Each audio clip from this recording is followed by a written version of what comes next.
Don't fight for customers. Let customers fight for you.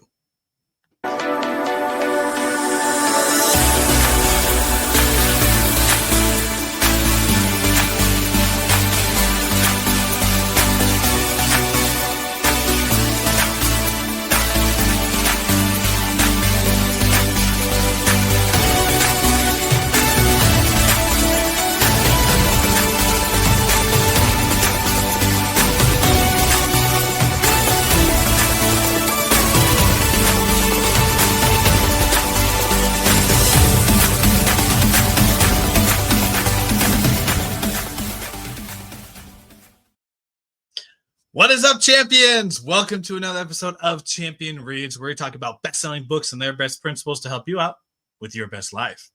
I am your host, Coach Willie Blake. I am joined by the founder of Champion Circle, Mr. John Kovacs Jr. And today we are going back into the book Oversubscribed by Daniel Priestley.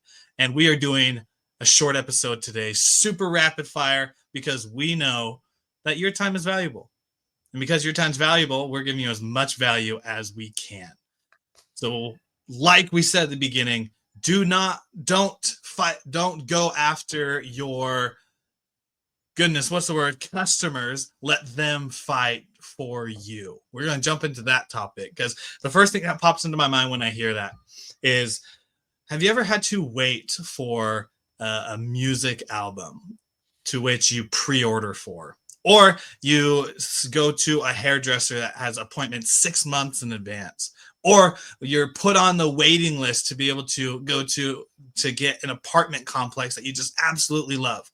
There are businesses out there in which are so amazing that we are willing to be on a wait list, willing to put in reservations just so that we get the opportunity to be with them. And I know the first one, the thing that pops into my mind the most is Texas Roadhouse. Texas Roadhouse, my favorite. The roll is amazing. I love the ribs. I love the steak. So good. You got to put in a reservation. And even if you don't have a reservation, you go there and it's like a 60 to 90 minute wait, which is crazy. But people wait that long because it is so good. So how do we do it? How do we make that business? John, I'll throw it to you and let's just have a good, quick discussion. Yeah, you bring up a really good point. First and foremost, the last time I waited outside of a Barnes & Noble to get a book at its grand opening was back in like 2011, whenever the last Harry Potter book came out. I can't remember, book 7, right? And we literally stood out in line for hours outside of a Barnes & Noble for the grand release. And we had already pre-purchased it. We just had to show up to the store and grab our copy and to be there with all the other people. And that was the last time I did that for a major launch. Or, an event like get on the waiting list to be able to seat yourself at a concert or whatever. But you brought up something that's really cool. Those are businesses and releases that are just like a one-time thing. Let's go to the real kings of creating opportunity, which are the ones who repeatedly keep us coming back and have us lining up for them, like the Texas Roadhouses, and those who consistently show up. Like, that's the kind of business that you should strive for, not just having people get in line for a release or a one-time event or whatever, which is a great strategy and success route to truly attracting the clients and making them come to you rather than you begging for them, right? You shouldn't have to fight for your customers. Your customers should be fighting for you, your service, your product. And instead of doing a one-time thing, why not continuously create that consistent reason for them to show up? And we were just talking about this in meetings prior, talking about how we develop an environment where people they're begging to be in the room, to beg to be in the door. And that's a leveraging power as a creator, but also just a tribute to like what a good business does for people. It truly makes people want their thoughts, their products, their services, their anything, right? I've never waited outside a grocery store to like walk in and get that 1 gallon of milk that I can't get anywhere else. Now, crazy times, you never know what can happen and change in the world, but still, like, there's always the excess And then there's the concept of what's the word? I'll wrap up my thought by, I know it's Sending the coming vibe. from, Sending the vibe. the word is scarcity. Scarcity is what creates it. Like if there's only a few certain amount of spots per session, you probably want that 7 o'clock steak, or the rolls or the peanuts that come with Roadhouse. But at the same time too, like if you create too much excess, then you're a grocery store. People can just come and go as they please, and you never know what your income is going to be because it's not a consistent thing. But you can sell out every time if there's a scarcity. You know what I mean? Yeah. The question, and you get premium pricing. You get to put up there pricing that seems ridiculous to the average person, but it's because of the experience and the skills and the service that you give that makes it to where it's just like, yeah, I'll absolutely pay premium just so I can go to you. 2 years ago, Kizik's, which is a shoe brand, one of their locations was closing. And these are one of the shoes to where you put your foot in and it just slides in, but then it holds it like a shoe. Coolest shoe I've ever been a part of putting my foot in. You're part of the community. Yeah, I'm part of the community. They were selling out, and they're closing the location. My wife went to get a few pairs. The line was out the door, around the building, and continued on. Like that's how much impact, service, whatever, their brand, like that's how much it was. And people were willing to wait hours to standing there just to get a pair of their shoes.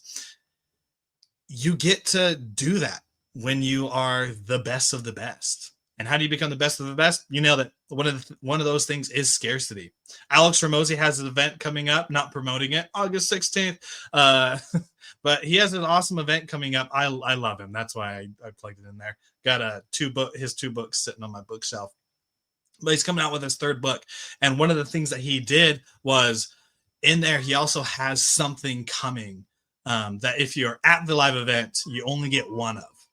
I have no clue what it is. And I think he put it in just like, it's more than an NFT, but less than a Bitcoin. And everyone only gets one of them. And just that phrasing, he's just like, everyone just gets one. That's putting a scarcity on it, saying that you have to be at this event and you have to be live. It's not going to be recording, but you have to be live to get this one single thing. And I'm like, dang, I want to be that event. And I pre-registered for it. With our businesses, what if we put that scarcity in it? And not just scarcity. You got to have scarcity, but the value also has to be there. If you combine those two together, man, what a powerhouse you can be and get oversubscribed. Yeah, it's more than just be like playing hard to get. If you go back to dating as a analogy or a reference to attracting your customers, right? The whole dating aspect of like, am I flirting enough? Am I creating attraction? Like that's all the initial steps to building the relationship. But when you play hard to get, it's not dangling a carrot. Playing hard to get is playing mind games. You don't have to play mind games. So that attitude of like, oh, well, if I play hard to get, they'll want me more. That's not the case here. The case in which you just shared, which I'm excited for Alex's event coming up. And yeah, I'm definitely going to be there in person because who knows, it could be like a holographic Charizard versus Alex Hormozi in the weight room card. Who knows? Like it's something silly or stupid, better than an NFT, but not as valuable as Bitcoin. Like that's pretty impressive. And whatever it is, I'm going to be there. But that is scarcity on a positive mindset. Not playing hard to get. Like he's not playing this game of like, you have to be there, otherwise you're not going to get it. Instead, he's saying you can only get it if you're there. There's a difference in what we just talked about. Like there's a difference in saying you have to be there, otherwise you don't get it. He's saying if you're at the in-person live, we're going to offer something that's cool. Boom, that's it. And there's no explanation further. There's a huge difference in creating that relationship, creating that buzz, creating that excitement and that energy around showing up. And you either get it or you don't. And people are going to always ask for the replay. No one's going to get the replay. They don't do that anymore. Okay. It's important for you to show up, and you don't have to feel on the organizer's perspective to play hard to get. Instead, do what Alex just did. And I loved your example, Willie, because truly what he did was he's giving more value before you even show up. There's so much value hanging on this event that if you don't show up, you're still going to get value. You're still going to get something out of this event. But if you don't be there, you're not going to get as much value as you're seeking. And he promises that. And that's pretty cool. Yeah. Yeah. It's, as we wrap up this awesome quick episode and this awesome book, Oversubscribed, if we could put it into a single sentence that out of this entire book that we take away, what would that be? And if you have it, you can go first. Yeah, sure. I'll jump in. In and say the one sentence that to me truly edifies the meaning of oversubscribed. Again, my thoughts going into the book were completely different, and the outcome is pretty remarkable about what this book has to offer. But my one sentence about oversubscribed is, it's not about the consumer, it's about creating value for the customer. And that in and of itself is how we build thriving businesses where people are lined up out the door to get what we have. And it's all about creating more value for them rather than withholding value from them. That's it. Ah, beautiful. That was like 3 sentences, but yeah. Yeah. No, it was just a comma. It was just a really long sentence. I'm good at run-ons. To add on to that for mine and to finish this off, my sentence would be, from what I learned from Oversubscribed, is that give the people the value they want, because that's going to create the business that thrives.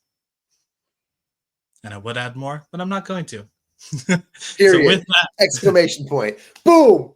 Boom. Period. Done. That wraps up this awesome episode of Champion Reads. If you found this inspirational, go ahead and subscribe to our podcast. You can find us on all the major podcasting platforms, as well as go to our website, mychampionscircle.com, where you'll have the link to our podcast, link to our socials, and everything else going in the Champion Circle universe. Till next time, champions, continue to be awesome. Continue to be the champions of your life. And always remember, give, give, give. Give the value, focus on the audience, and you too can become oversubscribed. We'll see you on the next episode of Champion Reads.